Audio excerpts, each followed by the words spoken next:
भारताची पहिली hydrogen railway हरियाणातील जिंद ते सोनीपत दरम्यान एकूण 89 किलोमीटर अंतर पार करणार।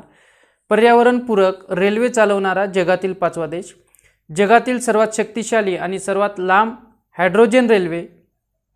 या रेल्वेमध्ये एकूण 2638 इतके प्रवासी वाहून नेण्याची क्षमता आहे। या रेल्वेचा वेग 110 ते 140 किलोमीटर पर आवर वेग असणार आणि भारत देशामध्ये एकूण 35 रेल्वे चालवण्याची योजना आहे।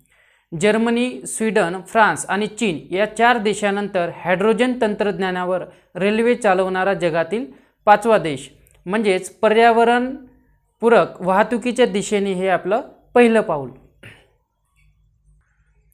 आता या रेल्वेसाठी हायड्रोजनचा वापर कुठून होणार, तर 1200 अश्वशक्तीच्या इंजिनासाठी हरियाणातील जिंद या ठिकाणी दररोज 430 किलो इतके हायड्रोजन तयार केले जातील। डिझेल प्लस मल्टिपल युनिट ट्रॅकचे रूपांतर हे हायड्रोजनमध्ये केले जातील आणि या रेल्वेची सर्वात पहिली चाचणी ही चेन्नईमध्ये घेण्यात आली। या गाड्या फक्त पाणी आणि उष्णता उत्सर्जन करतात, शून्य कार्बन उत्सर्जन करतात, कोणत्याही प्रकारचं प्रदूषण करत नाही। ही रेल्वे पर्यावरणपूरक असणार।